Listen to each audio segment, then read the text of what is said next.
תלמידים, חביבים, יקרים, אהובים, צדיקים. נו, מה קשה היום? מה הקושיה? יש קושיה? כן. Tu poses au nom de tout le monde.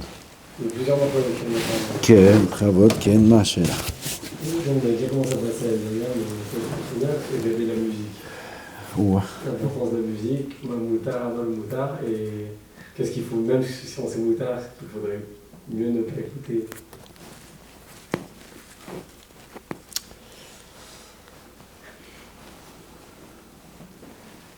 Déjà, la musique.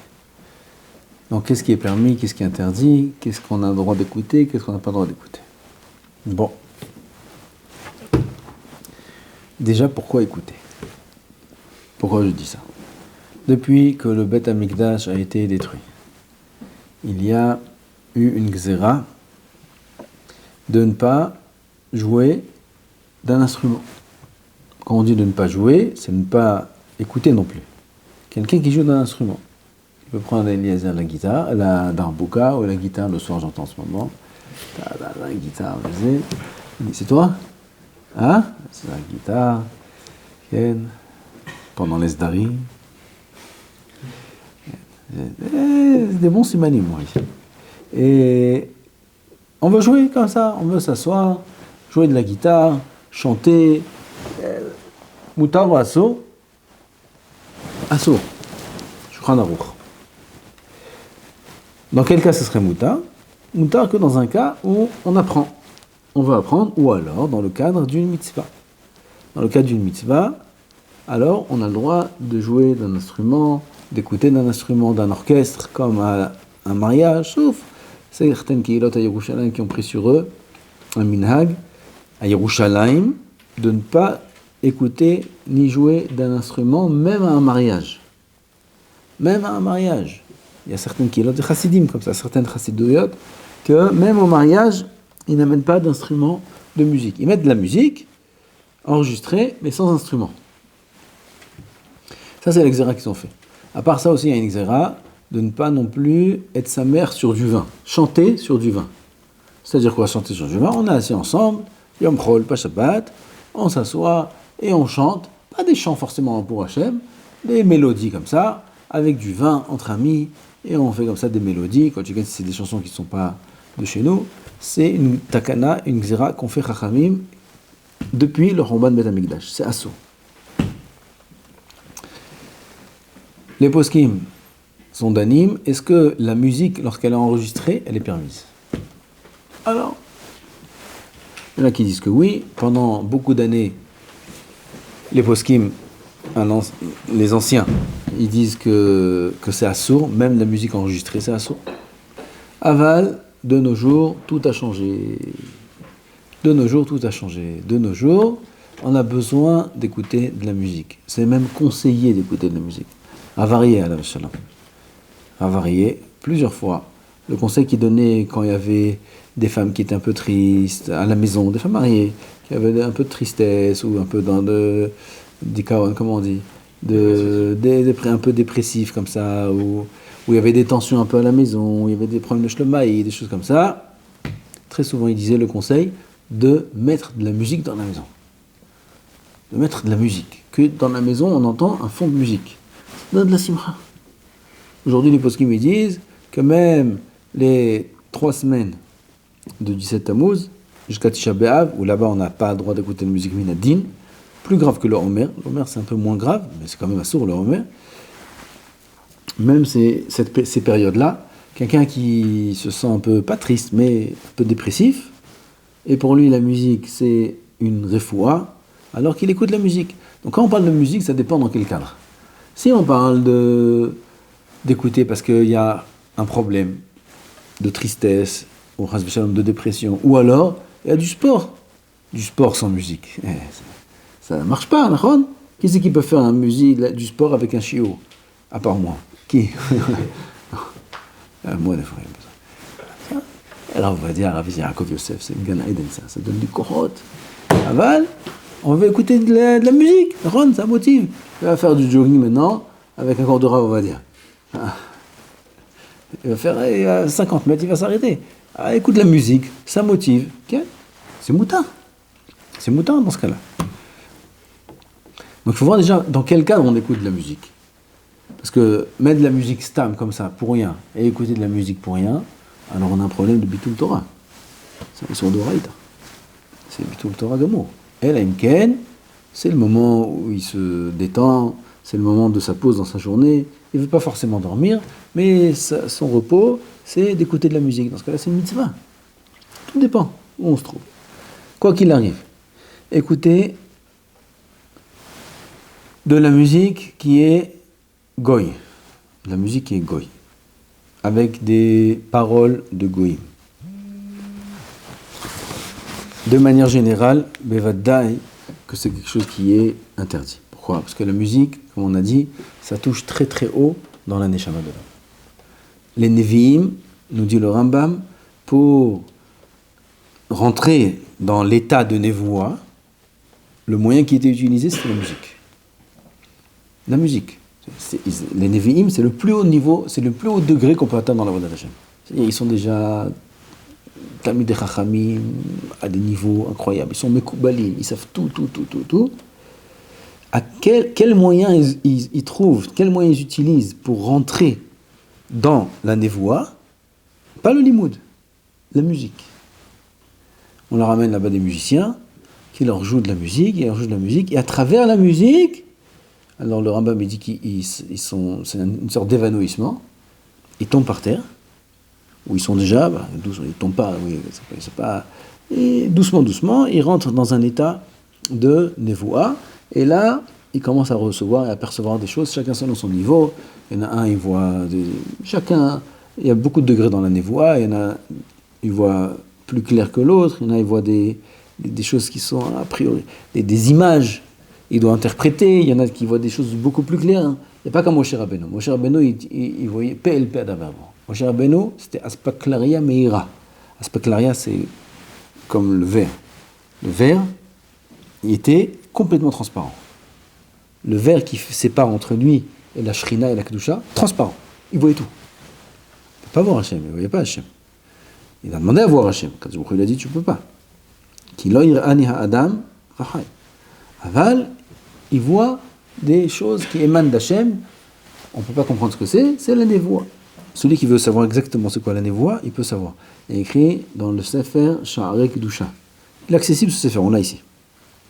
De Rabbi Chaim Vital, là-bas, à la fin, le 4e Perek, c'est le Sha'aru HaKodesh. Là-bas, il explique tout le processus qu'il faut faire pour arriver à la névoie, et il explique exactement c'est quoi la névoie, et il explique comment on dit à tel ange de monter à tel endroit, de dire à tel ange de faire ci et ça, de passer les clés de tel endroit, de tout. Il donne les adresses, il donne tout. Celui qui veut, bravo, il peut. Il faut faire les 3 premiers prékim avant. Il faut être au niveau des 3 premiers prékim avant, pour après, Bezat Hashem, atteindre ces niveaux. En tout cas, ça c'est la névoie. Et on voit que la névoie ne pouvait s'atteindre qu'à travers la musique. Donc on voit combien la musique a un effet important sur le nefesh de l'homme. Alors maintenant il veut écouter de la musique comme ça, de la musique ok, il veut faire du sport, ça le motive. Il peut, il ne met pas sa tête dans la musique, il met sa tête dans le sport qu'il fait. Et là ça le motive, il fait son sport. Alors s'il met la tête dans la musique, alors là il faut faire très attention à ce qu'on entend. Parce que il y a un effet direct entre l'interprétateur. Hein ? L'interprète. Et tous ceux qui sont dans la composition de la musique, le chanteur, l'interprète, le son lui-même, etc. Tout ça, ça a une influence sur le nefesh de l'homme. Si la source, elle est bénéfique, elle est bonne, alors l'homme, il a des bonnes énergies et ça lui apporte du bien. Si Chas v'Shalom, c'est pas bon, alors à l'inverse.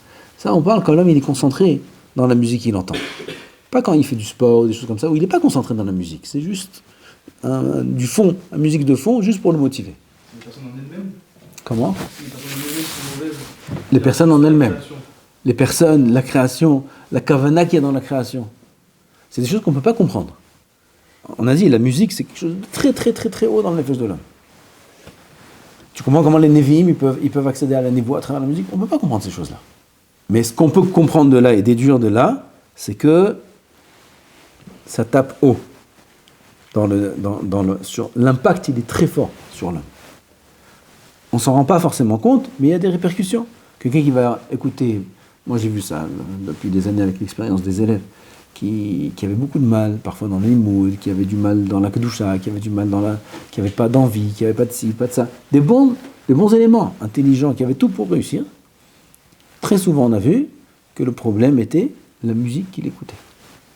Juste le fait qu'il écoutait de la musique goy, ça lui enlevait toute l'énergie. Ils ont arrêté, ils donnaient le téléphone, ils ont tout effacé, tout. Il y a la puce, il y a une carte. Voilà, tenez la carte, regardez les dossiers. Combien de fois j'ai fait ça avec les élèves? À l'époque, aujourd'hui je ne fais plus ça. À l'époque je faisais ça. Les dossiers, il me dit ça c'est pas bien, ça c'est pas bien, je ne sais pas ce qu'il y avait là-bas, ça c'est pas bien, ça c'est pas bien. On effaçait ensemble, Et hop, il reprend avec l'énergie, avec des forces, et Blainara, il réussissait. La musique. Aude? Zéro? Non, vous avez par exemple la musique classique et juste c'est quoi, il n'y a pas de parole. La musique classique. Tout dépend le but. Encore une fois, c'est la même chose. Si c'est dans un but positif, dans un but constructif, c'est quelque chose qui le détend, c'est quelque chose qui lui fait du bien, ou ça va lui apporter quelque chose dans la Vodat Hashem, il n'y a pas d'interdit d'écouter de la musique sans titre. LM Ken, c'est une musique mauvaise. Il y a tout aujourd'hui en musique seulement, et il sait exactement c'est quoi la musique, et il écoute ça, on n'a rien gagné, oui. Mais la musique classique, où il y a des musiques arabes par exemple, il ne connaît pas les paroles, il ne comprend pas les paroles. Il écoute la musique arabe, oui, il ne comprend rien aux paroles. Il écoute Kaltoum. Kaltoum, c'est une femme. Bon, il ne comprend rien à ce qu'elle dit. Il ne comprend rien. Pas un mot, pas un demi-mot. Je ne dis pas que c'est bien. Elle n'est pas dissous. Et là, il connaît sa tête. Je ne sais pas qui connaît sa tête. Alors, s'il connaît sa tête, alors c'est assaut. S'il sait à quoi elle ressemble, c'est assaut. À Valençois, il n'y a pas d'issaut. Pourquoi? Il ne comprend rien. Il ne sait pas c'est qui. La musique arabe, ce n'est pas de la musique, toute la musique orientale. Ce n'est pas de la musique qui forcément entraîne l'homme à avoir. Qui entraîne les pensées à aller n'importe où et qui éveille des régachotes, comment on dit des régachotes? Des sentiments qui sont négatifs. La musique occidentale, oui. Parce que la musique occidentale, elle est basée sur des tempos.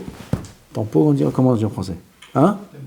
Tempo. Des tempos qui sont basés sur la sorcellerie. Okay.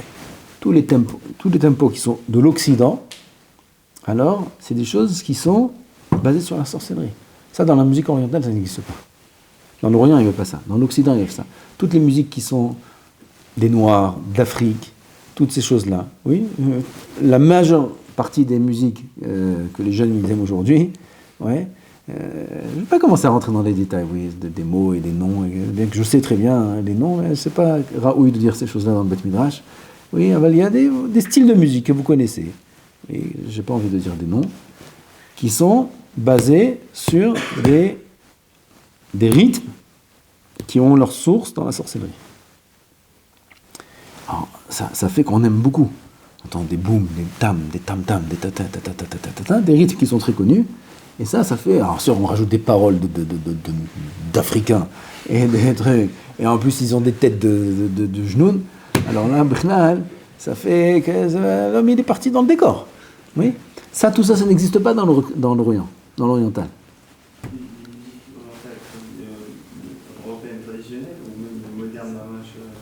Non, je parle traditionnel. Pas européenne, orientale, c'est pas européen. L'Orient, c'est pas l'Europe, allons. Occidentale. Tu m'as dit orientale. Ok, tu m'as dit européenne, orientale. C'est que les musiques traditionnelles où il y a cette passion sociale ou les musiques modernes? Tout c'est la même chose. Moderne, c'est adapté. Mais les rythmes, c'est les mêmes. Les bases, sont les mêmes. Celui qui comprend, qui connaît un peu la musique, c'est la même chose. C'est les mêmes choses, c'est les mêmes rythmes, c'est les mêmes, la batterie et les choses comme ça, c'est les mêmes bases. C'est la même chose, toutes les musiques. Regarde, écoute, analyse, tu verras. Hein? Le deuxième, la C'est quoi les hymnes nationaux? Quel rapport maintenant? T'écoutes des hymnes nationaux, t'écoutes la nation, comment ça s'appelle la française là? Ah, la Marseillaise, t'écoutes en du sport toi? Ou la Tikva? Ah, les hymnes nationaux, il m'a sorti celui-là. Je parle des musiques, non, des musiques africaines, je parle des musiques que vous écoutez. T'écoutes des hymnes, toi? Bon, alors, bon, toi, t'es spécial, t'es une autre catégorie de personnages. Ok, on parle pas de toi. Ça, c'est autre chose, ça, c'est autre chose. Le classique et ces choses-là, c'est autre chose. Oui, je parle du côté Afrique, aujourd'hui, Amérique, c'est nouveau. L'Amérique, c'est nouveau. L'Antiquité, c'est l'Afrique. Avec l'Amérique, c'est nouveau. Mais l'Amérique, c'est des bases de musique d'Afrique. Toute l'Amérique et tout ce qu'il y a de ce côté là-bas, c'est Afrique. L'Europe, c'est la musique classique. La musique classique, c'est autre chose. La musique orientale, c'est autre chose. C'est autre chose. C'est basé sur d'autres choses. Ça vient pas de la sorcellerie ou des choses comme ça. Et ça entraîne pas forcément l'homme à se mettre dans un état bizarre, qui n'est pas l'état de la Avodat Hashem. Avec les autres musiques, oui. Encore une fois, ça dépend pourquoi. Si l'homme il est concentré dans la musique, il aime, il fait pénétrer la musique dans son être. Oui, quelqu'un qui aime la musique, en général, c'est ce qui se passe. Il le fait à un niveau plus, un niveau moins. Il y en a qui comprennent, il y en a qui comprennent moins. Il y en a qui sont très, très, très attachés. Moi, je suis très attaché à la musique. La musique, pour moi, ça peut me mettre... ça. Comme au Beth Amikdash. Beth Amikdash, les Lévim. Qu'est-ce qu'ils faisaient les Lévim au Beth Amikdash? Ils jouaient avec des instruments, mais c'était des instruments incroyables. Et qu'est-ce qu'ils faisaient? C'est quoi le but de la musique?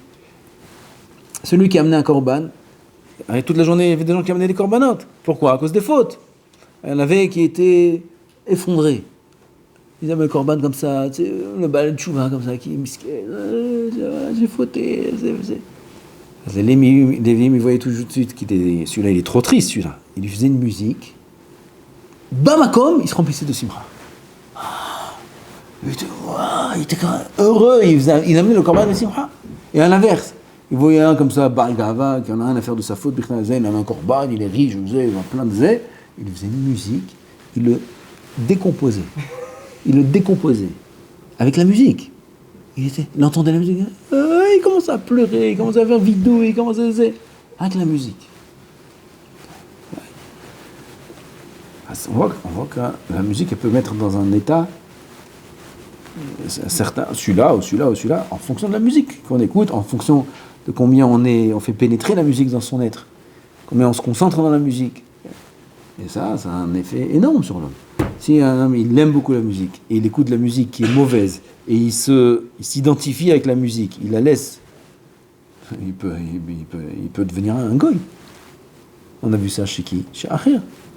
Acher, le maître de Rabbi Meir Bananes, Zemer Yevani. Une des choses qui était un signe qui a fait qu'il a tout lâché, une des choses, c'est quoi? Zemer Yevani, la musique. La musique, Yevanim, Zemer Yevani. On est à l'époque des Yevanim, Hanouka. Zemer Yevani, la musique des Goïm. La musique des Goïm. Et les Yevanim, c'était toute une tarbout, une culture, dont la musique. Zemer Yevani, c'est ce qui a fait que Ahia, il a tout lâché. Il était Mechalel Shabbat, c'est le Rav de Rabbi Meir Bananes. Quoi? Zemer Yevani. Vadaï, l'impact de la musique est très très puissant. Alors si c'est qu'elle est à Haria dans du sport, ou c'est une musique de fond dans un restaurant, ou dans un hôtel, ou là il n'est pas là-bas Bichnal, il n'y a pas d'issou. Il n'y a pas d'issou. Alors s'il sent un attachement à la musique, et cette musique-là le captive, hein, et il est... Alors là, il faut faire attention de quelle musique il écoute. Le Vadaï. Il y a des musiques aujourd'hui, même religieuses. Aujourd'hui, c'est une catastrophe. Je sais pas. Aujourd'hui, c'est n'importe quoi. Aujourd'hui, c'est n'importe quoi. Il y a des musiques. Ils ont pris toutes les musiques goy. Ils ont mis dessus des paroles religieuses. C'est vraiment les musiques goy. Celui qui connaît les anciennes musiques, ils ont pris des très vieilles musiques, même des années 80-70, des musiques de goïm, de noirs. Ils ont pris. Tous les jeunes aujourd'hui ne connaissent pas. Ils savent pas.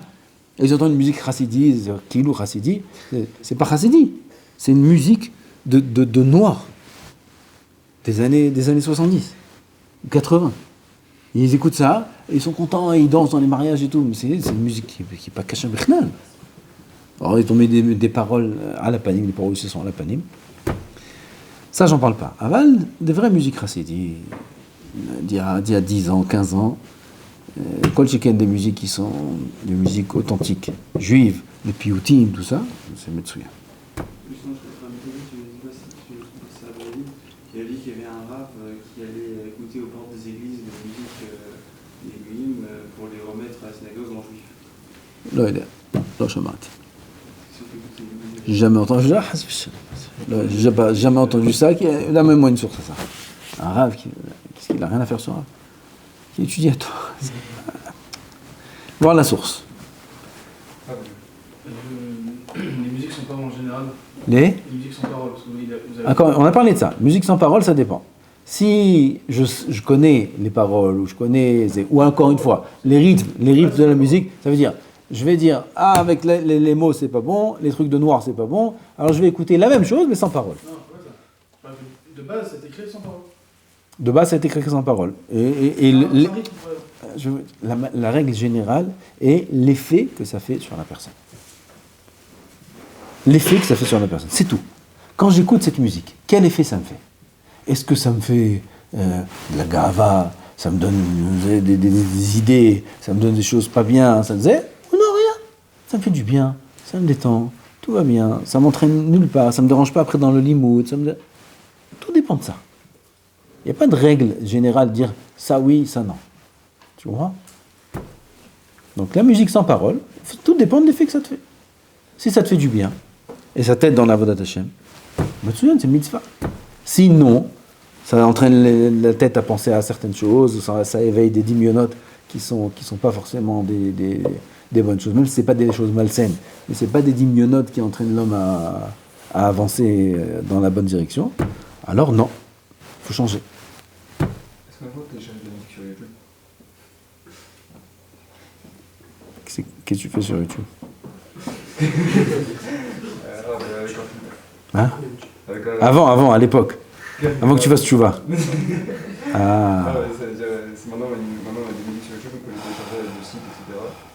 Est-ce qu'on a le droit de le faire? Il y a des poskim qui permettent et des poskim qui interdisent. Ceux qui permettent, ils s'appuient sur le Gemara Baba Metzia, qui appelle il y a une métier qui s'appelle Zuto Sheliam. Si vous avez fait Baba Metzia, je ne sais pas. Dans les Metziot, il y a Zuto Sheliam. C'est quoi Zuto Sheliam? C'est les marées. Vous connaissez les marées? Oui, marée haute, marée basse. Quelqu'un, il y a la marée qui est basse, tout d'un coup, et il y a un objet qui se dévoile. Cet objet-là, même s'il y a le nom de la personne, le numéro de téléphone et tous les simanim, et c'est une bague en diamant, ce que tu veux, ça vaut des milliards, tu peux la prendre, la mettre dans la poche. Pourquoi? Parce qu'il a fait Yehush, c'est sûr. Zuto Sheliam, c'est sûr qu'il y a Yehush. Alors, ils utilisent ça pour dire toutes les choses aujourd'hui qu'on télécharge, étant donné qu'un compositeur qui sort une musique, oui, automatiquement sa musique elle va être mise en ligne. Il y a quelqu'un qui va l'acheter et qui va le mettre en ligne. Disons, le premier, il va l'acheter, il va la mettre en ligne. Le compositeur lui-même, il sait très bien qu'il n'y a rien à faire. Donc il fait Yehush, et ça c'est l'avis qui dit qui permettent de télécharger ces choses-là. El Haimken, il a dit un Issour Mefourash. C'est-à-dire l'auteur du film ou de la musique ou quoi, il dit interdit Mefourash. Je crois que YouTube, j'ai même pas envie de dire ce mot-là. Ce site-là, il ne permet pas de télécharger. Avec l'abonnement.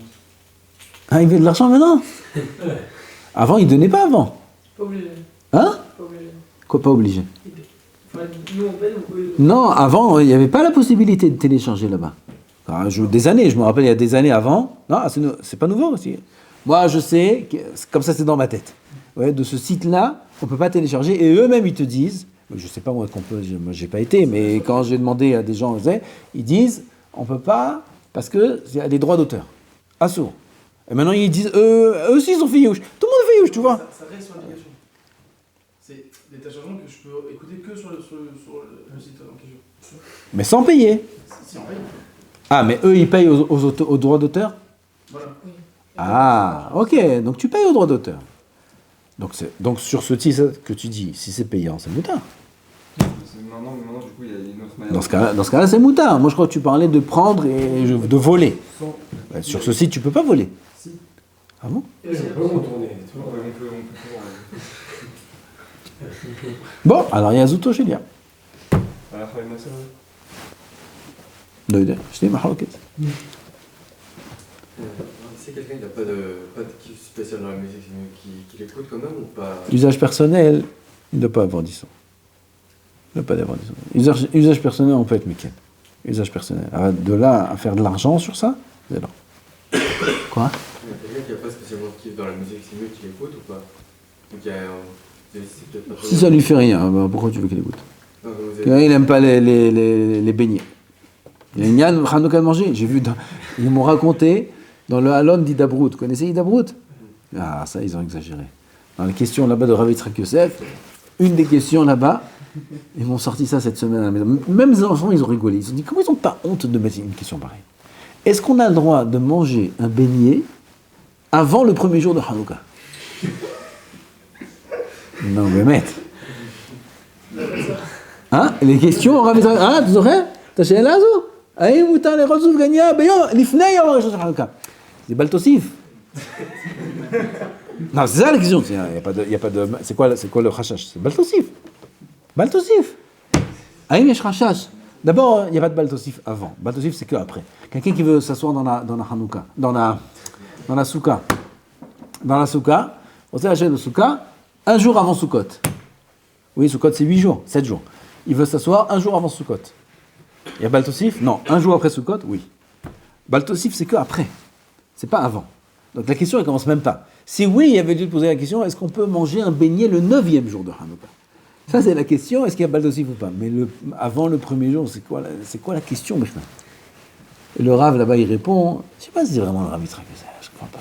Il répond là-bas qu'il n'y a aucune mitzvah de manger un beignet, même à Hanouka même, il n'y a pas de mitzvah de manger un beignet, donc il n'y a aucun problème de manger. Ah, il faut une réponse. Ah, c'est la même chose. Tu me rappelles la même chose, ok? Le fait qu'il y a peu de musique pour les lévites, ils écoutaient la musique pour arriver à ça.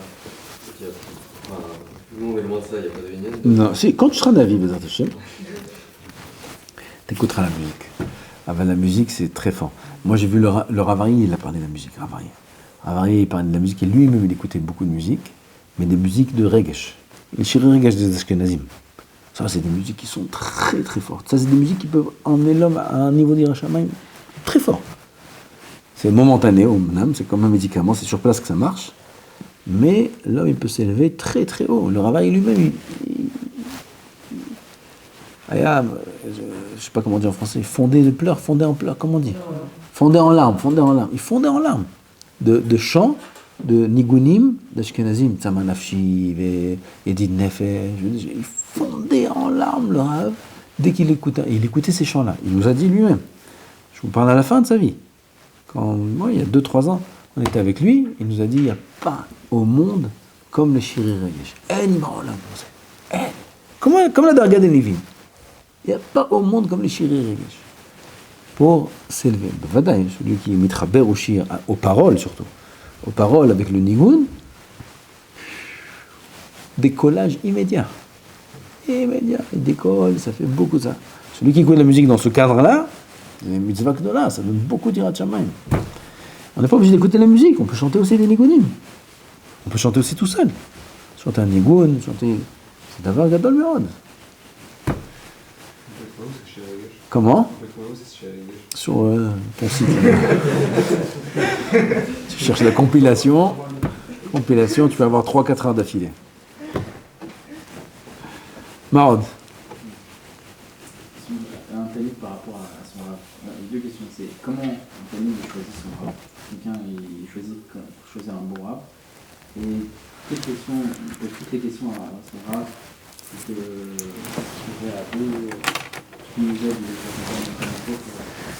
alors, je répète la question à voix haute. Comment on choisit son rave? Et après qu'on l'a trouvé, quelle genre de questions on peut se permettre de lui poser? Qu'est-ce qu'il faut? Combien la proximité? Qu'est-ce qu'il faut demander? Qu'est-ce qu'il ne faut pas demander? Réponse. Chazal nous dit c'est basé sur un pasuk. Si im domé arav les malach, étudie là, tilma Torah mepio. Sinon, alors il faut trouver un autre rav. Il faut que le rav, je sache que c'est un malach. Alors ça, je veux un petit peu m'arrêter sur ça. Est-ce que ça existe qu'un homme soit un malach? Alors, tu as deux sortes d'élèves. Tu as des élèves qui ont des dimyonotes. Le rav, c'est un malach. Le rav, il s'imagine des choses. C'est faux. Parce qu'un homme ne peut pas être un malach. Un homme ne peut pas être parfait. Et même le plus grand rav du monde, et même le plus grand personnage du judaïsme du monde. Sans parler, sans rentrer dans les détails, oui, aval, il n'y a pas. Il n'y a pas d'un homme qui ne faute pas, ça n'existe pas. Kol Shiken, quand les générations elles vont en se dégradant, que la hirat shamayim elle est moins forte et que la faute est plus fréquente, etc., etc. Donc il faut comprendre qu'est-ce que dit la Gemara. Si ton rav, il est à tes yeux comme un malach, c'est ça les élèves qui sont des élèves d'imyonim, des dimyonotes. Il y a beaucoup de gens qui vivent sur l'imaginaire. Leur motivation, c'est dimyonote. À quoi le dimyonote? Alors ils vont voir le rav, il est comme ça. Il faut savoir pertinemment que ça ne tiendra pas. Un jour, il donnera dos à ce rav-là. C'est sûr. Pourquoi? Parce que sa émouna et le rapport avec son rav n'est pas fondé sur quelque chose de concret et de réel, c'est fondé sur quelque chose d'imaginaire. On a tous besoin d'une idéologie. Même les goïms. Comment ça peut dire qu'il y a des goïms qui sont religieux? Qu'est-ce qu'ils sont? Ils sont religieux. Tous ils sont sortis religieux. Bishlam Israël, Badaï, on est venu à Abraham, Isaac et Jacob, on a reçu la Torah d'Arsina aussi. Ah, les goïms qui sont reçus. Le Meshugar, il est venu chez les Ishmaélim. Le Meshugar, vous savez c'est qui? Hein? Oh, vous savez c'est qui? Oui ou non? Oui. Ah. Voilà. Pourquoi il dit Meshugar? Le fou. Qui c'est qui l'appelle comme ça, tu sais? Le Rambam. Le Rambam, il l'appelle Hameshugar. Hameshugar, ni plus ni moins. C'est leur prophète. Le Rambam, il dit Hameshugar. Si, Meshugar. Lama, qui est Meshugar? Il est venu, il dit il a rêvé ça, il a pris tous les. Tous derrière lui. Mazé, tous les cousins. Mazé d'Avarazé. Alors maintenant, ils sont tous derrière. Et ils font Messiaout, Nefesh. Et ils meurent. Et pourquoi? Alma velama. Mi asar lachem. Ils s'interdisent ça. Celui qui touche moi, la bouteille de vin sur la table. Il lui coupe la tête. Vechoulé. Mazé d'Avarazé. Et les autres? Kitsour, je ne veux pas dire des noms, je ne veux pas dire toutes les religions. Pourquoi ils sont religieux, les gens? Pourquoi ils s'interdisent des choses? Pourquoi ils se privent de certaines choses? Pourquoi faire? Réponse simple. On est obligé de vivre avec une idéologie. Même l'athéisme, c'est une idéologie. Même l'athéisme. Dire, je ne crois pas. Tu es obligé de t'identifier à quelque chose. Alors, un, il s'identifie à une statue, l'autre s'identifie à ça, l'autre s'identifie à ça, l'autre chacun, et l'autre s'identifie à rien. Mais il s'identifie. C'est l'idée de Baal Peor. C'est pas une nouvelle chose, ça. Baal Peor, c'est quoi? C'est prendre une statue et faire dessus. Plus tu fais les besoins de manière pire, et plus tu es un mehadrin, je dis mehadrin, mina mehadrin. כן? ככה זה בעל פאור. La Gemara a dit, Ochlin teradin, ils mangeaient des épinards. Beaucoup d'épinards. Comme ça, là-bas, ils vont, et yallah, sur le péor.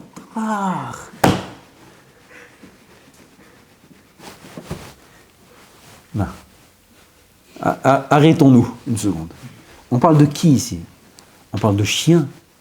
On parle de quoi? Même un chien, il ne fait pas ça. De quoi on parle? On parle de gens qui ont une tarbout, une culture. Des gens qui ont une culture. Et Am Israël est parti faire cette Avodah Zarah.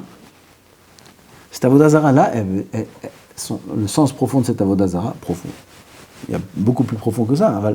Le sens, pas simple, parce qu'au sens simple, il n'y a pas de sens. Et là, c'est dire, vous connaissez ceux qui étaient comment ça s'appelle ceux-là? Ils avaient des cheveux comme ça avant, colorés comme ça. Ah, ceux-là. C'est quoi leur tarbout? C'est quoi leur tarbout, encore une fois? Leur culture, c'est quoi? Rien. Il n'y a rien. Il fume comme ça. Il ne faut rien. Il boit. Rien. Rien. C'est une culture. C'est une tarbout. Ça, c'est Baal Péor. Quoi? Rien. Qui tu es? Rien. Qu'est-ce que tu aimes? Rien. Qu'est-ce que tu veux? Rien. Rien. Ça, c'est Baal Péor. Donc même l'athéisme, c'est s'identifier avec une culture. Un homme ne peut pas vivre sans s'attacher à quelque chose. Tout le monde. Aujourd'hui, avant c'était le chalek de tout le monde. Toute l'humanité était religieuse. Tout le monde était religieux. Alors, il y avait cette religion et cette religion et cette religion, mais ça n'existait pas quelqu'un qui n'était pas religieux. Avec la modernisation, le monde a laissé tomber la religion. La religion, c'est pour les vieux. Oui. Et la religion a disparu petit à petit. Disparaît petit à petit. Oui, même s'il y a le catholisme, mais tout le monde, ils sont tous chilonim. C'est tous des chilonim. Tous, même les Arabes, c'est des chilonim. Oui, ceux qui travaillent ici, tous ceux qui ont construit là, c'était le ramadan, ils mangeaient, je dis, non, personne ne nous voit, oui. Parce qu'ils avaient peur, si un Arabe il les voit, il les tue. Là, personne ne les voit. Je dis, mais comment tu vois, c'est ramadan? C'est des chilonim. Ils n'en ont rien à faire. Pourquoi? Parce que la religion, aujourd'hui, elle n'intéresse plus personne. Nous, alors à quoi on s'identifie aujourd'hui? Alors aujourd'hui, il y a des nouvelles religions, entre guillemets. Ils ne sont pas des religions, mais par exemple, toutes sortes de gens qui s'intéressent à la nature, à la manière dont on mange, à des choses comme ça. L'autre, qu'est-ce qu'il devient lui? Il ne mange pas de viande, comment s'appelle cela? Hein? Vegan. Qu'est-ce que t'es vegan, toi? Qu'est-ce que t'as? Makara. Il y en a, il est vegan. Rien. Ceinture en cuir, il met pas. Tu manges ta ceinture? Il mange ta ceinture. Il mange pas sa ceinture. Il y a des magasins, je me rappelle à Paris, j'ai vu, je roulais, magasin vegan, il n'y a rien qui est fait avec de l'animal. Rien.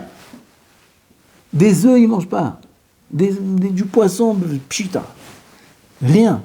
Makara. C'est chouga, c'est les gangres. Et de plus en plus, des groupes, des torotes entières, des écoles entières, c'est la shoot,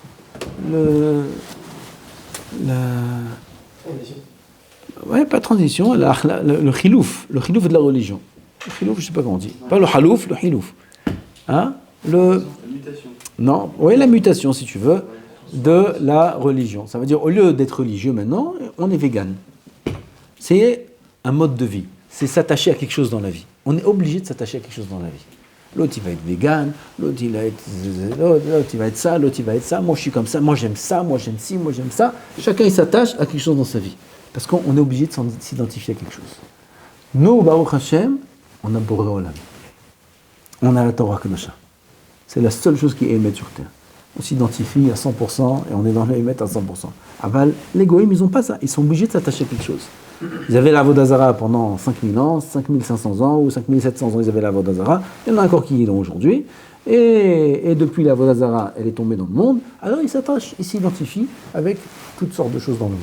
Il y en a, c'est un fou des animaux, il y en a, c'est un fou des trucs. Chacun sa folie. On peut avoir exactement la même chose avec le rapport élève et rave. La même chose. Quoi?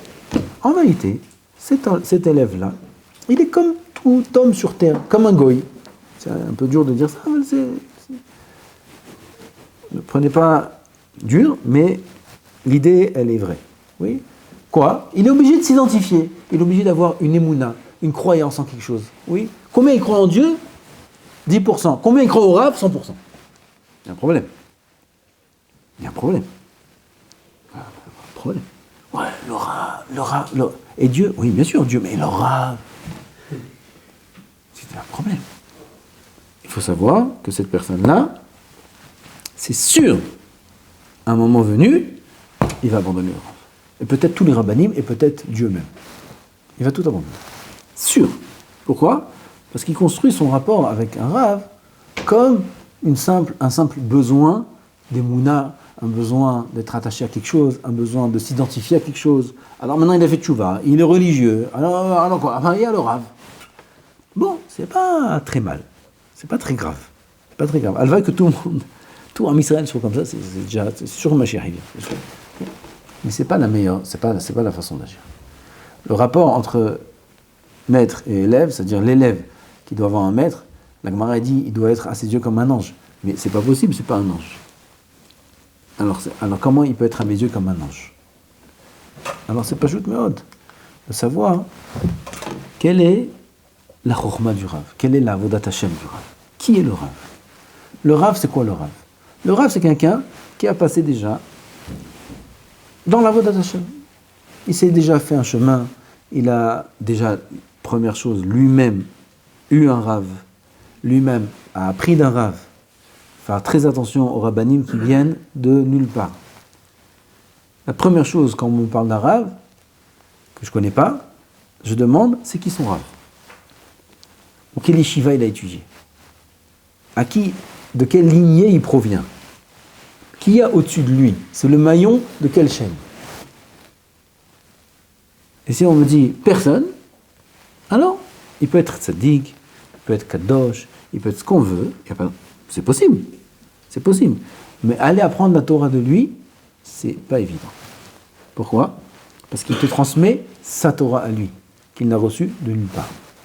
Il a reçu des livres, il a reçu de ci, il a reçu ça, mais c'est qui son maître? Qui il a été méchamesh? Qui il a servi? Qui il a vu? De qui il a appris? De personne. Alors ça, c'est un problème. Donc un Rav déjà, c'est quelqu'un qui est lui-même élève d'un Rav. Et ce Rav-là, il s'est fait un chemin dans la Avodat Hashem. Il a passé 20 ans, 30 ans, il a de l'expérience, il est Yireh Shamayim. Lui aussi, il faute.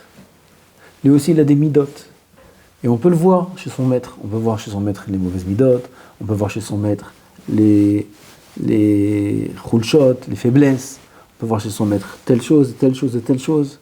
Quelqu'un qui est vraiment attaché à un Rav, il est attaché avec le Rav tout en connaissant ses faiblesses, tout en connaissant ses points faibles, tout en connaissant ses kishlonotes même. Moi, chez mes maîtres, j'ai vu tout. J'ai vu tout. J'ai vu les belles choses, j'ai vu les mauvaises choses. Là, et c'est pas pour autant qu'il ne ressemble pas à mes yeux comme un ange. Comme un ange. Pourquoi? Un ange, il faute. Un ange, il se comporte parfois de manière où il ne faut pas se comporter. Ça existe un ange? Ça n'existe pas rien. Alors, comment tu me dis qu'il faut voir son vrai ange? Le niveau qu'il a atteint en tant qu'humain, c'est un travail d'ange. C'est un travail d'ange. C'est un travail. Il a atteint un niveau en chokhma, en yirat shamayim, en midot. Quel travail, quel émet, quel amour qu'il a pour Hachem. Et ça, il est testé, le Rav. Il est testé plusieurs fois. Dans des situations comme ça, dans des situations comme ça. Mais toujours la émouna, toujours l'attachement au tzadikim, toujours les bonnes midot. Le chemin est clair. Ça, c'est un ange. Il peut fauter, il peut avoir aussi de mauvaises midot. Pas qu'il a de mauvaises midot de manière générale. Il peut avoir... Qui c'est qui est parfait? Personne n'est parfait. Ça, c'est une construction saine d'élève par rapport à son Rav. Un élève comme ça ne peut exister que si c'est un élève intelligent. C'est un élève qui réfléchit, c'est un élève qui lui-même se construit dans la Avodat Hashem. Alors lui, il peut comprendre qu'est-ce qu'il faut chercher chez son Rav et qu'est-ce qu'il peut trouver de bon chez un Rav et s'attacher à ce Rav-là et le voir bien comme un ange et aller avec lui Ba'esh ou Ba'maim, coûte que coûte, quoi qu'il lui dise, Gamarnu, c'est son Rav, c'est rien d'autre, Gamarnu. Ashrei l'homme qui a un Rav. Ashra v'shachelko. C'est pas quelque chose d'évident, surtout dans notre génération. Les gens, ils ont plein de rabbanim, ou ils ont pas de rabbanim, ou ils ont plein et pas. Ils ont tout. Alors quelqu'un qui a un rave, et que sa vie est guidée par rapport à ce rave-là, Ashram, Bashar Halka. Après qu'on a son rave, qu'on l'a trouvé, 110 millionotes, vraiment, c'est quelque chose de construit, c'est quelque chose qui prend beaucoup d'années. Un rave ne se trouve pas comme ça, il cherche sur Gilgul, oui, on cherche sur Gilgul là-bas, Ron, il dit, non? Il cherche sur Gilgul, oui, donne-moi, ah aujourd'hui on peut parler, il te répond aujourd'hui. Ah, Gilgul c'était à l'époque, ça c'était. Maintenant il est revenu en Gilgul avec des nouvelles choses, Gilgul. Avant, on cherchait un mot, des mots-clés. Maintenant, tu lui parles maintenant. Il te répond, Habibi, il te répond. Saha, comment il te répond? Il te répond. Majou. Donc, tout ce que tu veux, sans faux Torah. En Torah, comment il s'appelle celui-là? GPT. Ils disent en hébreu. Ok? Ils ont fait une fonction en plus. Hein? Ils ont rajouté une fonction en plus. Quoi? C'est fait par des. Je sais pas si mais ça s'appelle POSEC. Ouais, j'ai vu, POSEC, tout ce que tu veux. Tout ce que tu veux. Vérifier. J'ai vérifié moi. Oui. Où il y a écrit tel. Alors il t'amène. Ah, bah tu vois. T'as mis Raham. Tu deviens fou. Première chose, tu deviens fou. La première fois que j'ai vu ça, j'ai dit, ça c'est un cli, Habibi. Tu peux faire des chouris, tu peux faire tout ce que tu veux avec. Non, au début, tu dis les sources. Donne-moi les sources. Alors là, écrit ça avec des tzitoudim, hein? Non, pas des titres. Des tzitout, ça veut dire qu'il te dit ce qu'il y a écrit, il te cite. Il te cite ce qu'il y a dans le livre. Des Gereshaim, il te cite tel daf, tel siman, tel. J'ai dit, oh merde, c'est de l'or ce qui m'a sorti là. De l'or. Là, magnifique. Allez, viens, on ouvre les sources. Okay. Torah Lishma. Tu regardes, c'est le bon Halek. Tu regardes là, qu'est-ce qu'il te dit? Halek Gimel. C'est pas qu'il parle quelque chose qui ressemble. Si tu demandes un dîne dans les Tilat Yadayim, il te parle de Simchat Torah. Aucun rapport. Bon, ça peut arriver. L'erreur est artificielle. Ok, ça peut arriver. Et là, tu regardes la deuxième source. Tu as aucun rapport. Des pages de Gemarot. Gemara, tu peux pas t'en faire dans une Gemara quand même. Aucun rapport. Tu lui réponds, oui. Il est avec votre Marlato, Vadar Gerono, mais je pense qu'il y a une erreur parce que j'ai ouvert là-bas. J'ai dit, moi, comme j'ai fait. J'ai ouvert là-bas, il n'y a pas écrit ça. Vous avez raison. Alors, pour plus de précision, il t'amène des nouveaux. Tu dis, bon, là, c'est bon. Tu ouvres, aucun rapport. Parfois, il m'a sorti 5 ou 6 sources, il n'y en a pas une qui est vraie. Et à la fin, où je l'ai rendu fou celui-là, je lui dis non, ah t'as raison. À la fin, il me dit finalement, a priori la source n'est pas connue. C'est quoi la source? Il n'y en a pas. Une demi-heure pour ça. J'ai vu ça 1 fois, 2 fois, 3 fois. J'ai dit Habibi, Kfodo Bimkol Moumouna, Tarasovoti. Il ne connaît rien, je retourne à Otsar Chokma. Là-bas, il faut rentrer les mots-clés, c'est moins pratique, mais ça marche. Les sources qui te sortent, c'est écrit. C'est écrit. Donc, tout ça pour dire quoi? Où on était? Quel rapport? Hein? Comment je suis arrivé là-bas? Ah, sur Gilgul. Ken, j'ai dit Ken. Ah, si tu tapes là-bas, trouve-moi un rave. Trouve-moi un bon rave sur Givadev. Ken? Ah, il te dit, bien sûr, évidemment, très bonne demande, très bonne proposition. Il répond comme ça. Très, très bien, oui, j'apprécie vraiment la dame, parce qu'il répond. Qui c'est ton copain? Okay. Il y en a, il a demandé au Rav Zamir Cohen. Rav Zamir Cohen, il fait des shiurim comme ça, rien à dire. Il y en a un qui a demandé au Rav Zamir Cohen, est-ce qu'il faut parler au chat, là, est-ce qu'il faut lui parler poliment? Ou on peut... Sheila, okay? Est-ce qu'il faut lui parler poliment? Okay? Ou alors, on peut parler Qatar. Est-ce qu'il veut dire s'il vous plaît, s'il te plaît, bonjour? Parce que lui, il parle comme ça, lui. Est-ce qu'il faut lui parler comme ça ou... À Botaï, ça entraîne un bilboul. Vous savez qu'aujourd'hui, et plus ça va, plus les gens créent des sentiments. Ils créent des sentiments, hein? Quelqu'un qui en a fait son psy, il s'est suicidé. Je comprends. Je comprends, parce qu'il a réalisé qu'il n'y a personne derrière. Il en a fait son psy, il a posé des questions. Ouais, bon, mais on va découvrir beaucoup de choses dans la vie, parce que maintenant que c'est lancé, je pense pas, comme je vois un petit peu, comme je comprends un petit peu, que c'est quelque chose qui peut stopper. C'est fini. Et ça va qu'empirer. Ça veut dire que même si toute la Terre, elle va dire que c'est mortel, les gens, ils sont accros. C'est fini. Hein? C'est fini.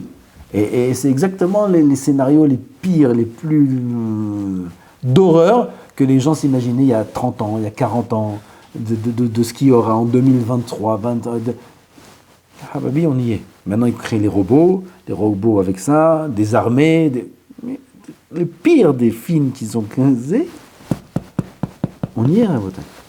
On y est, et c'est quelque chose qui est impossible à stopper. Baruch Hashem, shivdilanu min at-torim, venatan lanu torat emet, v'chayei olam natar b'tochenu. Akadosh Baruch Hu yivdil otanu min at-torim. Heureusement, combien l'homme est libre de ces choses-là. Aval, eux, l'humanité, elle va, je ne sais pas où elle va. Je ne suis pas celui qui va dire maintenant des scénarios qui sont comme ça, tout noir, j'aime pas ces choses-là.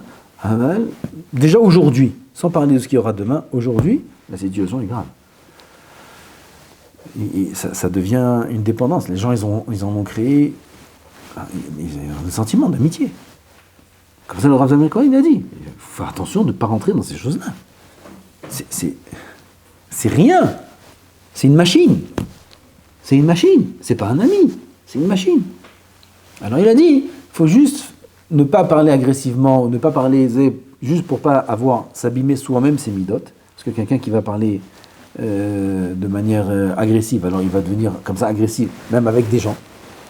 Oui, donc il n'y a pas besoin de devenir agressif pour pas. Mais faire attention de ne pas éveiller, pas croire qu'on a quelqu'un de réel en face de nous. C'est du faux, c'est à kol chacun, et ça va nulle part, ça va, je sais pas où ça va. Je sais pas comment les gens ils s'affolent pas, peut-être qu'ils s'affolent, je sais pas, mais je sais pas comment l'humanité ne s'affole pas. Nous on voit ça de côté, moi je vois ça de côté, je vous dis la vérité, on a l'impression que tout le monde va vers l'abîme, tout le monde va tomber dans un ravin, tous. C'est affolant, comme c'est attirant, comme c'est du mensonge, comme ça a l'air réel, et comme ça crée une dépendance. Ils ont fait, je crois, il y a pas aussi, ils ont fait quelque chose, un des colliers ou des bagues ou machou kazé, que maintenant on parle, ça devient un ami. Mamash, un ami. Alors ils ont fait ça pour ceux qui sont seuls. Il y a des gens qui vivent seuls, pour pas se sentir l'isolement, alors ils lui créent ces choses-là, ils parlent avec lui, etc. Mais le problème, c'est qu'il y a des gens qui ne sont pas seuls. Et ça va créer chez eux un isolement. Les gens vont s'isoler. Les gens vont vivre avec lui. C'est qui, lui? C'est personne. C'est quelqu'un qui va te contrôler. Ça fait très peur. Il faut se sauver d'Internet. Il faut se sauver... Bon, ici, j'ai ça ici. Aval. Et dès que tu poses quelque chose qui est... Netfree ne me perd... Il te répond. Je sais pas, ils sont forts. Il te répond, Netfree, c'est le filtre qui est ici à la Jiva. Netfree ne me permet pas de te répondre. Puis d'où je sais que j'ai Netfree? Il est intelligent, celui-là. Il sait qu'il y a Netfree. Bon, c'est Netfree qui ont dû lui dire de répondre comme ça. Dès que tu poses une question qui est pas 100% Torah ou pas 100% neutre, Netfree ne me permet pas de te répondre à ce sujet. Il faut se protéger. Et heureusement. Parce que j'ai entendu, il y a quelqu'un, d'ailleurs celui qui s'occupe du filtre, à qui j'ai parlé, c'est quelqu'un que je connais, il m'a dit que j'ai pas idée, il voulait même pas me dire ce qui se passe. parce que je suis un peu curieux. Il me dit, t'as pas idée, parce que lui, il est dans le développement de cette chose-là pour les religieux. Comment dire, intelligence artificielle. Lui, il est dans le développement de l'intelligence artificielle adaptée aux religieux, qui est pas moins une catastrophe. Et il est dans le développement. Et pourquoi ils font ça? Parce que il me dit, t'as pas idée, et je peux même pas t'expliquer, je veux même pas t'expliquer, pour pas te donner des idées, où les gens religieux, Talmidei Chachamim, des maisons de Torah, ils sont arrivés juste à cause de ça. Ils sont arrivés à l'athéisme, ils sont arrivés. Juste à cause de ça. En fouillant un peu trop, en posant un peu trop de questions, leur esprit n'est pas assez fort. Ça, c'est la gravité qu'on a des Gdolei Olam, des Gdolei Ador, qui nous disent de ne pas étudier des livres comme le Kuzari, pas étudier des livres comme le Guide des Égarés. Ces livres-là qui sont des livres où là-bas le Rambam, où le Kuzari, il répond et il parle aux gens qui ils sont égarés. Le Guide des Égarés. Donc on parle ici à des égarés. À qui on parle? À qui il parle le Rambam? Aux gens qui sont perdus. Donc ils sont ma'alim. Ils sont ma'alim leur thèse. Ils sont ma'alim. Ils évoquent leur sfekot, des égarés. Et à ça, le Rambam, il répond. Il répond comme il faut leur répondre à eux. Là-bas, il dit, il n'y a pas de malachim, il n'y a pas de ci, il n'y a pas de ça. Mais ça, c'est la manière dont il faut leur répondre à eux. Et là-bas, tu entends les égarés, tu entends les réponses des égarés. Là, tu peux t'égarer. En 2 secondes. Parce que si l'argument de l'égaré, il te satisfait plus que la réponse du Rambam, t'es perdu. T'es fini. Si tu as compris la question, tu n'as pas compris la réponse, t'es mort. Touche pas. Qui c'est qui peut toucher à ça? Celui qui a une émouna très forte et très simple. Plus un homme il est développé, et sophistiqué et intellectuel, et plus il est dangereux. Plus il peut être coffert. Plus un homme il est bête, simple, il a une émouna mamash,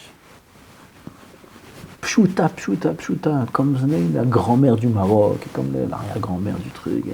Pas shoot, plus il est comme ça, plus il est vacciné, plus il est fort. Alors, ça dépend qui c'est qui peut dire ça.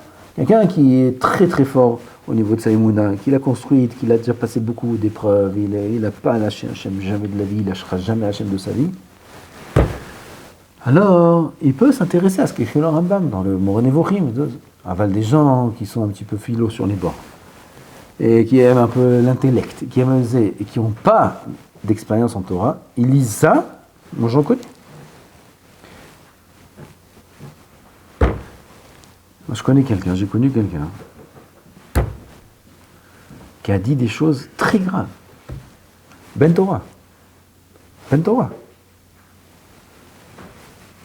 vous dis ça, je suis... Ben Torah. Une fois, j'étais à un endroit, je savais qu'il était un petit peu... Ben Torah. Il étudie fort en Gemara, tout ce que vous voulez. Enfin, il lisait ces livres-là. Il adorait ça. Et il a dit des choses terribles. Une fois, il a fait une dracha. Pas toutes les oreilles peuvent comprendre, peuvent entendre, peuvent percevoir. Les gens qui sont là-bas, ils entendent rien de grave. Enfin, nos oreilles qui sont habituées à écouter de l'Emouna, à écouter Hachem, à écouter Zé, vous imaginez pas qu'est-ce que ça fait dans la tête d'entendre ce qu'il a dit. Une chose très grave. De Kfira Mamash. Et avec ça, il a expliqué la Hakeda, il a expliqué les psukim, il a expliqué ça. Un malach, il a fait tout un malach, tout un pilpoul philosophique dans la Hakeda. De la Kfira, je suis sorti de là-bas, je dis c'est pas possible. Kfira, de la comment on dit la Kfira? Quelqu'un qui ne croit pas en Dieu, comment on dit? Hein? De l'hérésie. Clom, man, et il fait un pile-poil dans la... Mais c'est pas possible. C'est grave ce qu'il dit. C'est grave. Je ne vais même pas vous dire, je ne vais pas vous salir les oreilles. Que ça, c'est pas exactement ça qu'il y a eu, et ça, c'est pas exactement ça. Et là, la kavana plus profonde, c'est ça. Celui qui l'entend, il entend des belles paroles. C'est kfira mamash. On peut être intelligent, mais il faut être aussi bête. Il faut être bête. Adam ou vehema toshia Hashem. L'homme et l'animal.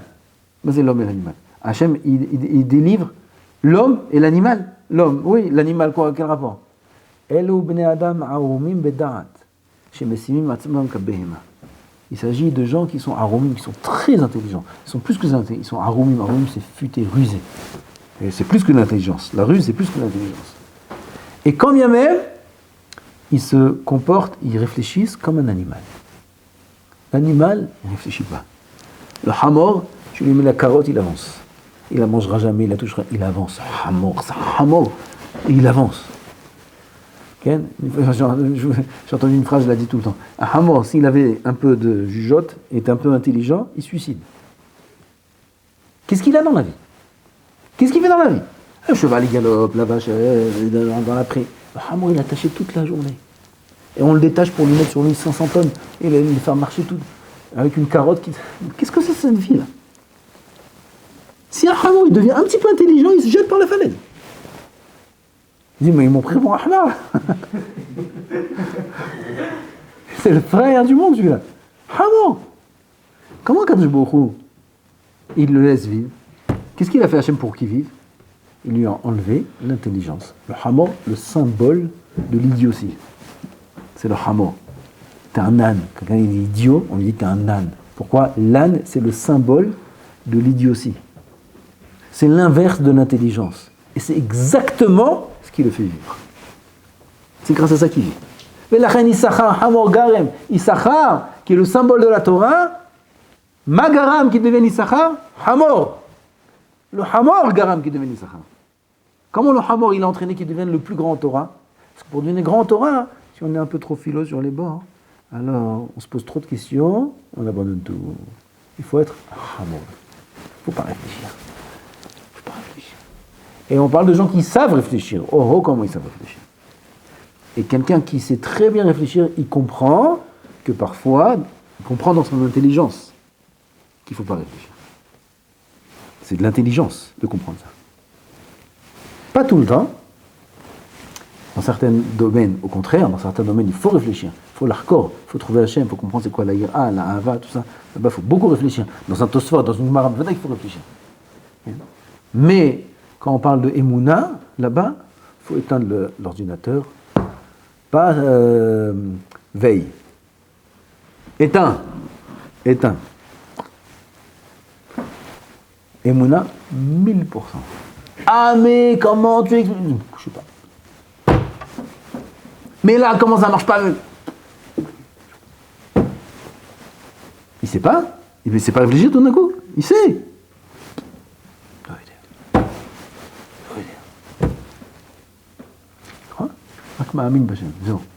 Ne me touche pas, Maïmouna. Ne me touche pas, Hachem. Ne me touche pas. Ne me touche pas, Hachem. Lo yodea. Va demander à qui tu veux. Va demander à quelqu'un d'autre. Tout d'un coup, il est bête. Achon. Adam ou Vehema, Toshi Hachem.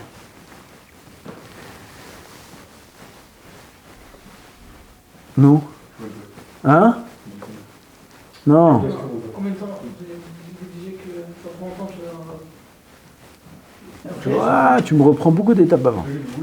Bon, bref. Tout ça, hein? Tout ça, c'était pour dire que avoir son rave, c'est quelque chose qui se construit dans un chavidu que le péché. Maintenant qu'on a trouvé son rave.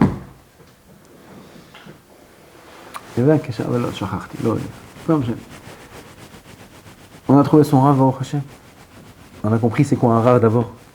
On a compris c'est quoi un rave. On a compris le rapport qu'un élève doit avoir avec un rave. Et maintenant, on veut avancer dans la Avodat Hashem. Et le rave est le seul moyen. Quelqu'un qui n'a pas de rave, il ne peut pas avancer dans la Avodat Hashem. C'est impossible. Hein? Comment on le trouve? Ça n'existe pas. Alors lui, il a un problème, cher. Celui-là a un problème parce qu'on peut trouver le rave à portée de main. À portée de main, en face de toi. Pas en face de toi maintenant, ok? T'as ton rave, par exemple, un élève, il arrive ici à la yeshiva, son rave, il est en shiur de Bekiot, ça arrive, il arrive. Voilà, c'est bien. C'est très, très bien. Badaï, il a passé, il a l'expérience,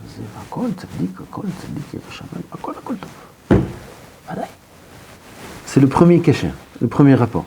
Après, on peut monter. C'est pas qu'il est bas, Mais on n'est pas tout le temps avec ce rave-là. Pour l'instant, c'est mon chiour, c'est mon rave. Le matin, j'ai un autre rave, l'après-midi, j'ai un autre rave. Je suis avec lui, c'est mon dmout, c'est mon image. Je l'analyse, je l'entends, je vois. C'est des tzadikim. Ici, vous avez que des tzadikim. Je vous évite la recherche et la hakirot. Le travail est déjà fait, c'est des tzadikim et de malach. 100%. Donc, vous pouvez faire confiance. Et on se construit à son niveau, avec ce rave-là le matin, avec ce rave-là l'après-midi. Après, on choisit un des deux pour que ce soit son rave, on se pose des questions, etc. Qu'est-ce qu'on demande? On demande tout. Tout. Tout, tout, tout. Tu ne sais pas si le matin tu manges des cariotes ou des cornflakes. Cornflakes, oui. Cariotes ou cornflakes. Qu'est-ce que je mange? Qu'est-ce que je vais manger le matin? Tu as le rave, tu lui dis que rave. Qu'est-ce que je fais? Je mange des cariotes ou des cornflakes? Oui, le rave va lui dire, explique-moi ton safek. Oui. Sinon, c'est un marboule.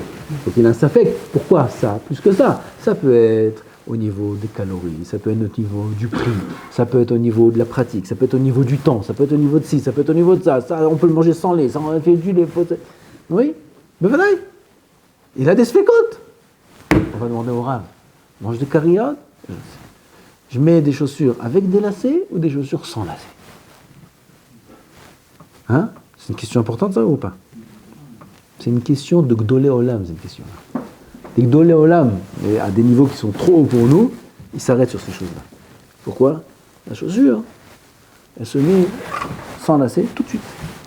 Avec des lacets, alors d'abord à gauche, à droite, après il faut attacher, du temps. Le bracelet de la montre. Histoire de Rav Ari à la vache. Il a donné son grand-fils. Il a reçu une montre de son père. Et là-bas, le bracelet, c'est un bracelet élastique. Oui. Moi, je me rappelle de cette montre, c'est une Swatch. Je me rappelle de cette montre-là. Ça existe encore Swatch? Hein? Je me rappelle de cette montre du Rari. Alors, il y avait des bracelets élastiques. Oui. Alors, il a reçu ça de son père. Alors, il a dit à son père, pas mal, le bracelet, c'est un peu un bracelet comme ça. Ça fait un peu jouer, c'est pas. Je te change le bracelet, je te mets un bracelet en cuir. Non. Bracelet en cuir, ça, il faut mettre, prendre du temps de fermer ça. Je mets tout de suite. C'est des choses qui ont l'air ridicules. Mais ça peut être des questions. Parfois, même à nos yeux, ça peut ne pas être une question qui est importante, mais en vérité, c'est important. En vérité, il y a peut-être quelque chose que moi, auquel j'ai pas fait attention. Et le rave, quand je vais lui poser la question, lui, il va calculer d'autres paramètres auxquels moi-même, j'ai pas pensé. Dès qu'on a un safek, la malo, au début du parcours de Vadaï, demandez tout. Brièvement, pas besoin de faire maintenant une hakira et de s'asseoir, les pour, les contre. On a une question. Il ne faut pas rester avec des doutes. Si on a des doutes qu'on n'arrive pas à résoudre soi-même, même si c'est des choses de la vie courante, qui ne sont pas des choses d'Alakha, c'est même pas des choses de Torah, il faut s'habituer. J'ai un doute si je fais ça ou si je fais ça. Des choses qui ne sont même pas de la halakha, ni bitul Torah, ni quoi que ce soit, ni kashrut, ni rien du tout. Oui, stop. Je ne sais pas si je fais ça ou je fais ça. Ce doute-là, il me dérange. J'ai besoin de trancher. Je vois moi. Odara, j'ai un doute. Ça ou ça, c'est quoi le mieux? Soit il va penser à des choses auxquelles moi j'ai pas pensé. Peut-être il y a des problèmes d'halakha que moi j'ai pas vu. Peut-être qu'il n'y a rien du tout. Il va tout simplement me conseiller. Il y a des gens qui vont voir les rabbanim, moi et d'autres rabbanim, pour du business. Pas d'halakha, il n'y a rien d'halakha, rien, il n'y a pas un problème d'halakha. J'investis comme ça ou comme ça, je m'associe avec celui-là ou avec celui-là, je fais ci, je fais ça. Quel rapport? Je suis un conseiller financier? Non, rien. Et ils ont reçu des conseils qui valent des milliards. Je vous dis, j'ai des élèves, des anciens élèves, qui ont fait beaucoup d'argent. Beaucoup d'argent, juste avec des conseils. Un conseiller financier, il n'aurait pas dit ces conseils. Pourquoi? Il n'a pas les règles de la Gemara. Dans les choutafou, s'associer avec un tel. On a les règles. On a été méchamèche, des chachamim, on sait. Il y a des choses qu'on fait, il y a des choses qu'on ne fait pas dans le business, qui n'ont rien à voir avec l'halakha. Il y a des règles. Et on transmet ces règles-là. Et c'est gratuit. Et eux, ils font des millions. Nous, on donne. Voilà. C'est gratuit. Elle m'a la sorte. Donc tu vois, ils posent des questions. J'ai des gens qui m'appellent de France. La majorité, c'est des anciens élèves. Ils m'appellent de France avec des questions de business, à chaque fois. Tu sais, dès qu'ils ont un truc de business. Ils m'appellent, ça, comme ça, comme ça, comme ça, qu'est-ce qu'ils veulent, si, ça. Des gens qui travaillent dans ci, ils travaillent dans ça. Il y en a aussi qui posent des questions d'halakha dans le travail. Ça, le goy, est-ce que ça c'est mouta, est-ce que ça c'est assaut, toutes sortes de les pompes à chaleur, les machins. Est-ce que ça c'est mouta, c'est assaut, c'est mouta, c'est assaut. Et bon, il y en a qui vont dans le droit chemin. Et ils ont la bracha, chaval à l'azman, ils ont la bracha. Il y en a, ils annulent les contrats, il y en a, ils remboursent les contrats. Parce que je leur ai dit non, ça c'est. Tu peux pas, il n'y a rien à faire. Ils remboursent. Trouve-moi un comme ça sur terre aujourd'hui. Ils sont ma'aminim. Ils ont appelé le Rav a dit gamin, il faut rembourser, il faut pas 10 000 euros, 15 000 euros. C'est même pas une question pour eux. C'est ben pour Dieu, il reçoit 100 fois plus. Ben pour Dieu. C'est pas intéressant l'argent, nous on n'a rien à faire de l'argent, oui. Nous on est les plus riches du monde, c'est ça l'argent. C'est des muskélim. L'argent, après quand ils me posent des questions, des histoires qu'ils ont, je ne raconte même pas. Et avec tout leur argent, je ne suis pas jaloux d'eux, qu'ils leur gardent leur argent, j'en veux pas. Au Hachem, on a la Torah, on a nos sougats, il n'y a pas plus riche que ça au monde, il n'y a pas. Plus riche que nous. On ne peut pas comprendre ça forcément au début quand on est jeune. Sachez que dans cette vie-là, il n'y a pas une plus grande richesse que la souga. Il n'y a pas. C'est la chose la plus chère qui existe sur Terre. Il n'y a pas plus cher que nos gomarot, que nos sougiot, que nos limoud. Il n'y a pas plus que ça au monde. Tout l'argent du monde, il ne peut pas valoir un limoud. Un seder. Seder Aleph, c'est un B. Tout l'argent et l'or du monde. Les problèmes chez tout le monde, c'est les mêmes. Alors, les moyens qu'on a pour faire face aux problèmes, comme le moyen de la Torah, ça n'existe pas sur Terre. Ça n'existe pas sur Terre. Les gens peuvent avoir plein d'argent. Ils sont en dépression, ils sont en problème, ils ne savent pas faire face aux problèmes. Ils dorment mal la nuit, ils prennent des somnifères, ils prennent ci, ils prennent ça. Ils ont plein d'argent. Qu'est-ce que tu veux que je fasse avec l'argent? Et ils te disent, il y a des choses que tu peux pas résoudre avec l'argent. Et tu peux résoudre avec les sougats. Tu peux résoudre avec la Torah. Tu peux résoudre avec la Emouna. Facilement. Rien, comme ça, on n'a rien du tout. Il plonge sa tête dans le vide. Il a des kohon, de Emouna, de bitachon. Donc, pour revenir à ta question, qu'est-ce qu'on demande au Rav? Réponse, tout. Toute chose où il y a un doute. Parfois, il y a des choses où on n'a pas de doute, mais c'est une erreur de ne pas demander. Parce qu'on n'a pas de doute pour éviter de poser la question. Oui? Comme certains élèves. Ils ne posent même pas la question. Oui, Rav, voilà, je dois partir à Paris pendant 2 semaines. Ah, bon, mais c'est à toi. Ça, c'est une erreur. Il faut demander. Kedai, lo kedai. Alors ça, c'est pas parce qu'il n'a pas de doute qu'il ne faut pas poser la question. Il faut poser la question parce qu'il sait en vérité qu'il y a lieu de poser la question et il faut la poser. Il reste 10 minutes. Après, on entend pour les chants de Moussard, on entend... C'est un petit verre d'eau. Il est où Yaakov Hillel? Ils sont partis. Moi, je vous dis je t'ote. Après, on entend dans les chants de Moussard beaucoup de points différents. On entend travailler le gavar, il faut travailler la rédifa de l'argent, il faut travailler le tabre, travailler tel point, travailler tel point.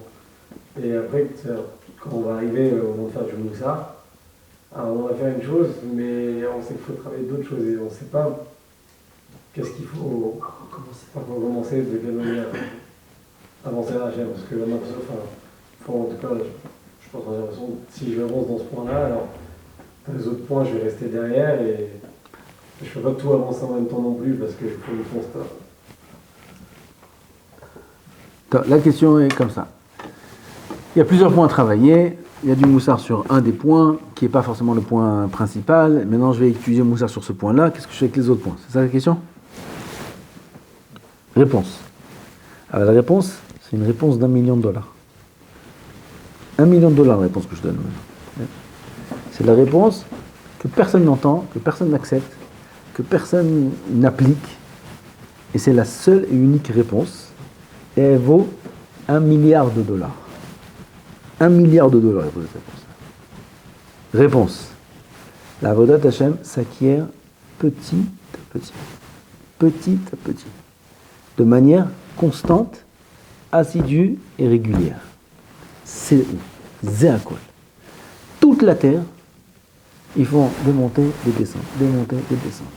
Un jour le plus grand tzaddik, un jour le plus grand raja. Hila, toda rabba. Baruch ata Adonai. Eloheinu melech haolam she'akol nihya b'dvaro. Un jour comme ça, un jour comme ça. J'ai dit déjà plusieurs fois. Des jours de Ahava, des jours de Sin'a, des jours où on a envie, des jours où on n'a pas envie. Quoi qu'il arrive, ils existent. Quoi qu'il arrive, on aura ces montées, ces hausses, ces baisses de ressenti dans la Avodat Hashem. Mais il y a une différence entre le ressenti et l'action. L'action, elle doit être constante, la même, tous les jours, pendant des années et des années. Celui qui veut, celui qui veut arriver à quelque chose. Celui qui veut comme ça être juif de manière générale, il a fait 1 an de jiva, 2 ans de jiva, 3 ans de jiva, et il sort, il reste ce qu'on appelle le bon juif. Alvaï qui s'appelle bon juif, Alvaï. Alvaï que je m'appelle moi, Alvaï le Havetz Chaim. Ils ont demandé à la mère du Havetz Chaim, comment t'as eu un enfant comme le Havetz Chaim? Comment elle était avec ses télim? Elle dit, j'ai pas lâché le télim, j'ai prié que mon fils soit un bon juif. Bon juif, c'est Havetz Chaim. J'ai prié que mon fils soit un bon juif. Oui. Ah, le bon juif qu'on appelle aujourd'hui, le bon juif, Alvaï, qui s'appelle bon juif, Alvaï. À celui qui veut bémet atteindre quelque chose, alors il faut qu'il sache que ça prend du temps, mais il faut être régulier. Régulier. Et la régularité, elle se mesure au réveil. Au réveil. Le secret de la Avodat Hashem, c'est le réveil. Pourquoi on parle tellement du réveil? Parce que c'est là que tout commence. C'est là que le Shulchan Aruch commence. C'est là que la Torah commence. Elle commence au commencement. Bereshit, bara Elokim. Bereshit, yesh atchala. Il y a un point de départ. Le Shulchan Aruch dit, le matin, point de départ. Itgaber, kari, la'amod baboker. C'est la base sur laquelle tout repose. Bien sûr, du réveil. Le réveil va dépendre du sommeil, va dépendre de la veille, va dépendre de l'après-midi, va dépendre du réveil. Qui va dépendre de... Tout commence par le réveil. Tout commence par les sdarim. Après, peu importe ce que tu fais comme moussard. Peu importe, même si le moussard, lui, c'est un grand coléreux, et il fait du moussard sur le Lashon Hara, il parle jamais de Lashon Hara. Maintenant, le Chot Tzadikim parle du Lashon Hara. Peu importe. C'est Akadosh Baruch Hu qui change l'homme. C'est Hachem qui donne tout. C'est ni le moussard que tu étudies, ni la Gemara que tu étudies, ni le Rav que tu as, ni rien du tout. Tout, c'est Boré Olam. Tout dépend du rapport entre moi et Hachem. C'est Hachem qui fait tout. Nous, on ne fait rien du tout. Aucun Rav ne peut rien faire pour toi. Il n'y a que Hachem qui peut faire quelque chose. Et si on ne demande pas d'Hachem lui-même, jamais il n'y aura rien qui se passera. Et pour demander d'Hachem lui-même, il faut prier. Il faut être là à la tfila, au tfilot, il faut être là au sdarim. Si un homme il a raté un mincha là, il a dormi un peu trop, là il va prier là il va prier comme ça. Là, il est constamment en connexion, déconnexion. Et il ressemble à la marmite de pâte qu'on met sur le feu. Le feu, 300 degrés, il met la marmite, l'eau, elle commence un peu à fumer, il enlève la marmite. Il remet la marmite. Il remet la marmite. L'eau est boue. Elle commence à bouillir, il enlève la marmite. Il remet la marmite. Combien de temps ça va lui prendre les pâtes à cuire? 50 ans. 60 ans. Et même après 60 ans, elles ne sont pas cuites. Et mettre, pour que des pâtes elles cuisent, alors je vous donne la recette. Il faut que ce soit dans l'eau bouillante, au moins 10 minutes. Oui, je ne sais pas quel genre de pâte, oui. 10 minutes, 5 minutes, 7 minutes. Dans de l'eau qui boue sans arrêt. Il faut que ça boue. Et il fait... On me dit que ça commence à chauffer, il enlève. Et il remet, il enlève, il remet. 50 ans, ça va être la même chose. À la fin, il va manger cru, ces pâtes. Pareil, les gens qui sont dans la Avodat Hashem comme ça. Ils chauffent, ils déchauffent. Ils chauffent, ils déchauffent. Ils font des starim, ils en font des starim. Ils vont à une heure, ils viennent pareil. Ils sont de cette équipe. Ah, je veux être ça, je veux être Baba Sali, je veux être Bilam. Je veux être Zi, je veux être ça. Et ils changent à chaque fois. Il peut rester comme ça 50 ans.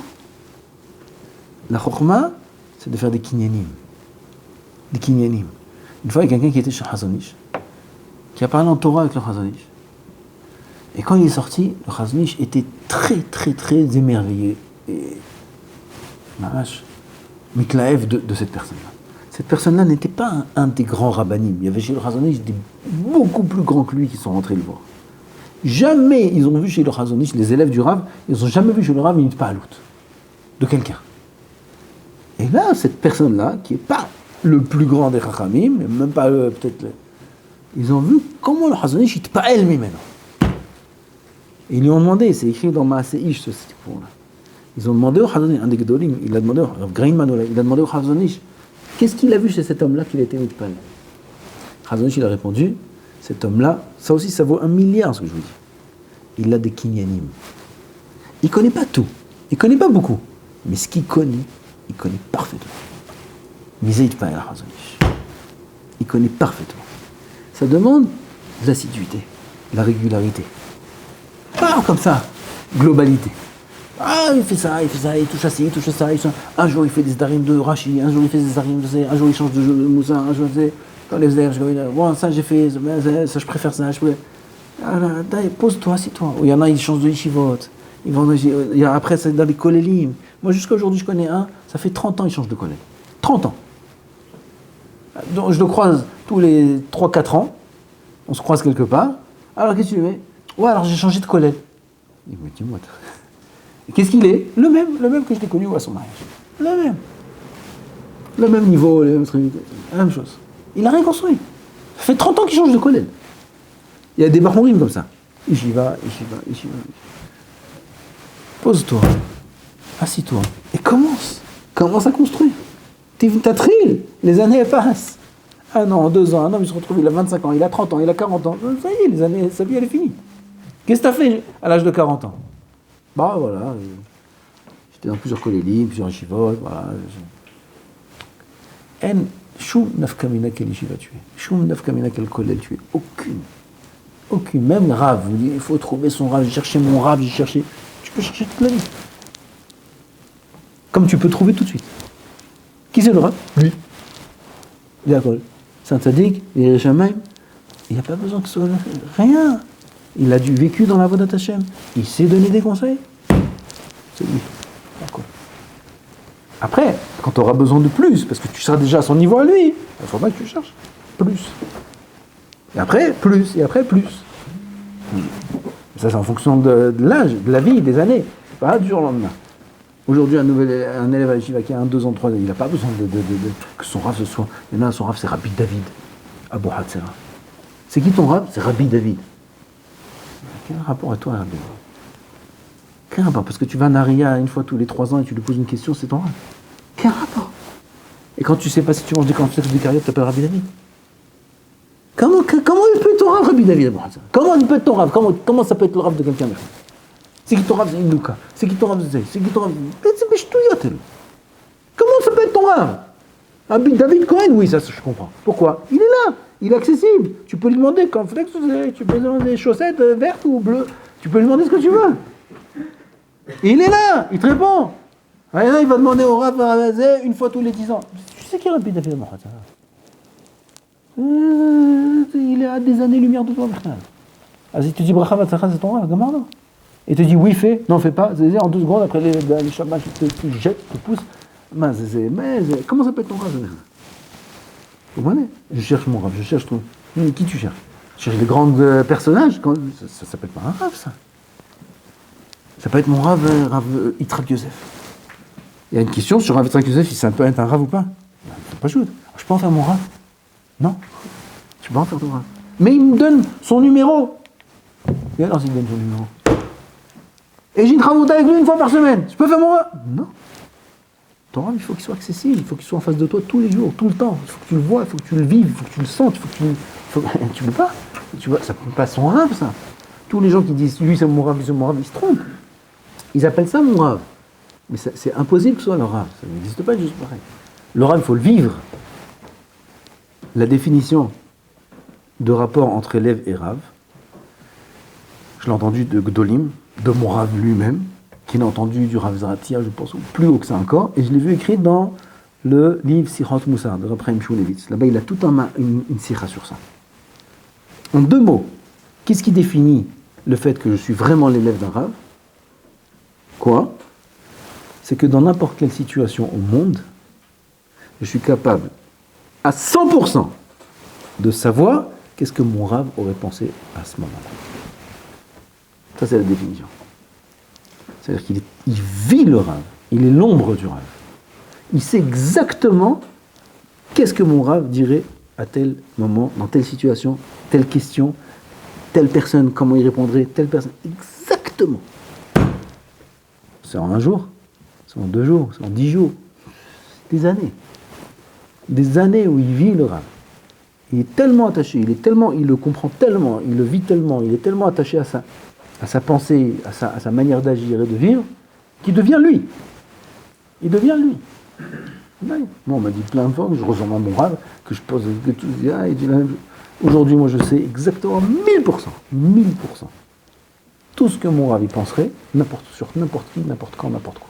Je sais comment il répond, je sais comment il répondrait, que ce soit. Je sais comment il dire. Même si moi, j'aurais pu répondre autrement. C'est pas sauter. Parce que chacun, il a un mode de pensée différent, chacun, il a une échama différente. Chacun, il a une vision des choses différentes. Moi, j'ai une vision des choses comme ça, mais je sais exactement ce que mon Rav dit. Ça reste mon Rav. C'est l'okashur. C'est malach, c'est l'okashur. C'est Rav. C'est la date. Qui c'est un Rav? Bon? Quand un homme il arrive à ce niveau-là, alors il s'appelle élève. Ça ne peut pas s'acquérir si jamais je connais une sommité, je le vois de temps en temps, je prends une bracha de lui de temps en temps, ou j'ai un conseil de lui de temps en temps. Quand plusieurs me disent, mon Rav c'est Rabbi David Abu Hatzera, mon Rav c'est un... Ça ne peut pas être ton Rav, c'est impossible. Il faut que tu sois collé à lui pour que ce soit ton Rav. Et personne n'est collé à lui. Quand je vous prie, Amen.